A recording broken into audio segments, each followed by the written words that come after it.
This is The Roman Show. Well, Rodolphe Roman here of The Roman Show with Mr. Campbell of Combate. Guys, number one, Campbell, it's a pleasure to speak to you and see you for the first time. Secondly, the first thing that really caught my attention is your charisma. You're walking around here Hispanicized, shaking hands with everyone, drinking some Cuban coffee. That helps. That helps. Roman, it's good to meet you in person. We're like email friends. We've known each other for a long time digitally. So this is our first appearance together. So it's great, and I appreciate doing the show with you. Look, seriously, Cuban coffee does help. It's one of my favorite things about Miami. But the truth of the matter is, the fight business is still the entertainment business. And just as the fighters need to have great personalities and the on-air commentators need to have great personalities, so do the promoters. Is there a better personality than Dana? Dana's a great spokesperson for the UFC. So when my hesitation is always I don't speak Spanish. I speak Spanish very poorly. And this is a Hispanic organization. I'm always a little embarrassed by that. But I love Combate Americas. Obviously, I started Combate Americas. I do love everything Hispanic, and it's fun, and I'm proud to be in front of this organization. This feels good. And in a lot of the interviews we did today at Hispanicize, the fighters talked about how this is familia for them, and we really are trying to generate that kind of feeling. This is a tough business. It's tough on the fighters. Hell, it's tough on the promoters and the producers too. It's a tough business. So if we can help each other, watch each other's back, and stick together, I think that's going to make us a stronger team. And so that's the feeling. I notice here that when you walk around, it is that family feeling, that familia walking around here. And that's something that you have. Now, the UFC, that's a huge announcement today. You will be now airing the show on UFC Fight Pass. That is a major, great opportunity for all the combat fans to watch. Yeah, no, absolutely. And as I've always said, first and foremost, we're a Hispanic organization. NBC Universo airs our shows in Spanish. Unlike other fight organizations, we don't translate into Spanish. Here's our opportunity to translate into English. So it's still going to be all Hispanic, and we are delighted, to have Ray Flores as our announcer doing the English commentary for Fight Pass. It's a great way for non-Hispanic fight fans, non-Spanish speakers, to see Combate, because they will love it. The fights are great. The fighters are just terrific. When you had the reality show, you had Alan Arzeno and Level. Are those guys going to come back? Especially Level, who has a pretty lengthy background here, especially here in Miami. Yeah, Level is a legend. He really is. Great guy. And again, like many of our fighters, a great story, right? Turned his life around through the martial arts. He was in serious trouble. And I don't mean parking tickets. I mean serious trouble. So the discipline of the martial arts, the discipline of training, having a focus for your aggression, these are good things. And Level used that to turn his life around in an amazing way. But he's semi-retired. I understand there's an injury. He's a great guy. We loved him. We loved having him in the show. Alan, we're trying to figure out what his role is. The truth of the matter is I had to talk Alan into coming in on the show, not because he doesn't want to fight, not because he's not a serious and talented fighter, but he's at that point in his career where I think he'd moved on to the next stage in his life. He has a family. He was supporting them. I know he had a good job, and I think he'd not had enough opportunity 5-10 years ago. And so he was maybe at the end of the fighter's road. And I love him. He's a gentleman. He's a great guy. And, I was very happy to have him in the show. Will the reality show concept return to Combate Americas, or are we just going to stick to just the fights like right now you're having 30 fights in 30 days? 30 fights in 30 days. Who's doing a fight every week besides us in the UFC, by the way? I mean, it's a pretty crazy undertaking. We do have a reality show in mind. It will not be like the one we did. We're talking to a very dear friend of ours, someone closely associated with Combate Americas. I'm not saying it's Daddy Yankee, but it might be Daddy Yankee. And talking to him about putting together a reality series where he would go to the Americas looking for the next best fighter.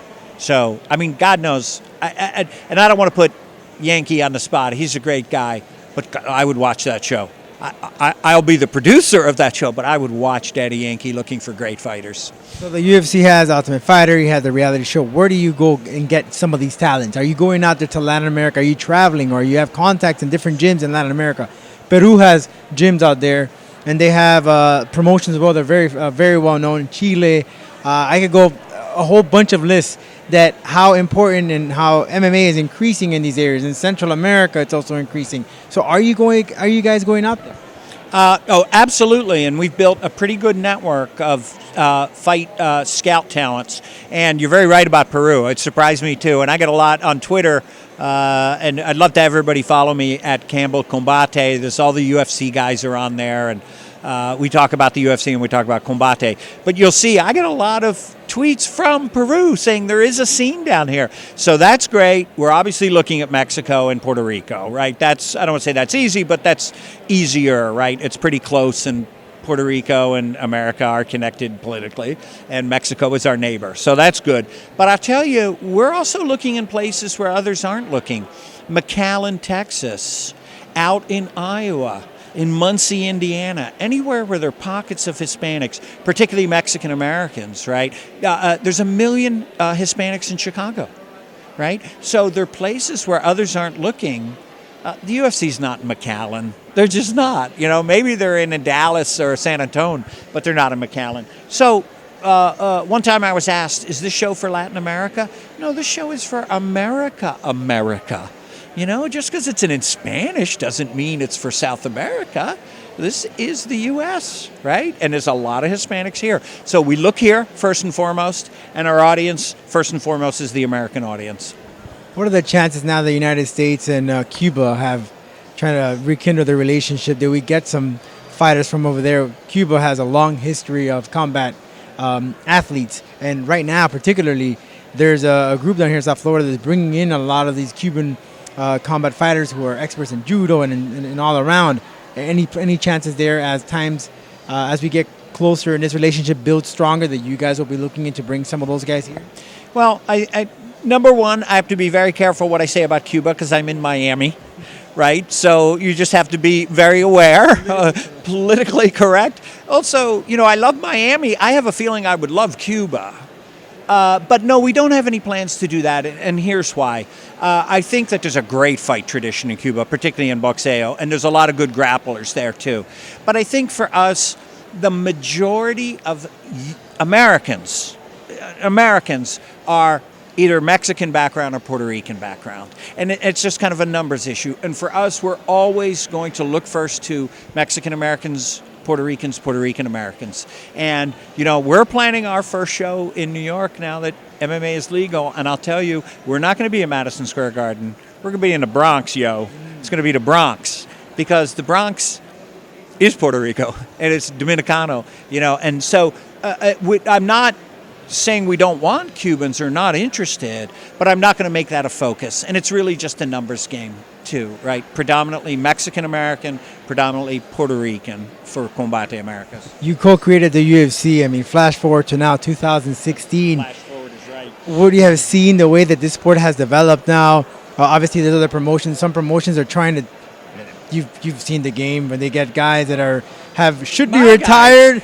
There's some guys. I don't want to say they should be retired. What is your opinion on that? And not just Ken and Hoist Gracie, with all due respect, great athletes, but guys like Kimball and Dada 5000, which that has been a very hard topic on social media to this day. So Dada is dead or he's not dead? I couldn't. He's alive. He's alive, but he did die, right? Twice he died. All right, so he's one ahead of Jesus, by the way, in that case. Well, what do I think? One, did I think the UFC would be what it is today? I mean, it's almost 23 years ago, right? And I was working on it over 23 years ago because it aired November 1993, but I was working on it all the year before. I knew it was going to be a hit, Roman. I just knew it would be a hit. You know, it was too much fun. It was too great. It was too different, right? It answered a lot of questions about the martial arts. It cleared away a lot of the nonsense of the martial arts. And great. Only guys that were real characters would step up to do the UFC in those days. So they were sort of built-in legends. You know what I mean? It's different now. It's the UFC's world-class athletes, right? And it's a very serious system. And like any other Olympic-style sport or world sport, you have to operate on a very high level to be an athlete like that. In the early days of the UFC, to an extent, you had to be a nut. You had to be a great fighter and a nut to come in. So we had a lot of characters. And I think a lot has been said about how I promoted, you know, there are no rules, you know, that sort of thing. That did launch the UFC. But I tell you also what kept the UFC going are the heroes we created, like Ken Shamrock, like Hoist Gracie, and others. And that's a proof of how well it worked, because they're still selling tickets. They are. I believe that was Bellator's highest rated show, right? Yeah, so you're looking at guys that fought 23 years ago are still so famous and such legends. God bless them for fighting at the age they are. I think it's a testament to their athletic ability. Are they past their prime? Obviously. But did they draw an audience? Obviously. So I think the answer is, did I think it would look like this? In a way, yes. I knew my guys that we were promoting were going to have real fame and real legend status.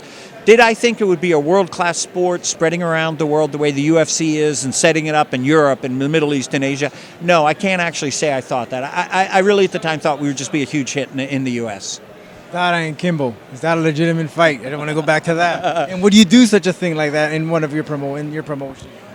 You know, look, Scott Coker has got great instincts as a promoter, and regardless of whether you think it's good for MMA, bad for MMA, you know, it's good to sell tickets with, and so you got to admit that, right? And there's sometimes that you're selling tickets and maybe not on the best athlete, but there's somebody else that works for you. I mean, back in the day, Tank Abbott was a big star for us, and I can't even remember if he had a winning record. I mean, if he did, it was barely. But you love Tank whether he won or lost, because he's a brawler, right? So there are guys like that. You know, I tried to get Kimbo into a show I did called The Iron Ring back in the day. It was on BET, and I gave Floyd Mayweather, Ludacris, T.I., a lot of rappers, I gave them teams of MMA fighters, and they fought each other. And everybody wanted me to get them Kimbo, right? Because he was a monster. And you know, no disrespect to Dada, because we did talk to him about coming into Combate, but he's not as famous as Kimbo was. In Kimbo's heyday, Kimbo was very, very famous, and he was an internet sensation. He really was. Dada was able to take a certain amount of followers and spin it into something. He's obviously a smart guy, dead or alive. You know, he's a smart guy. But to me, you know, you gotta. I don't even know if that was MMA. That looked more like street fighting.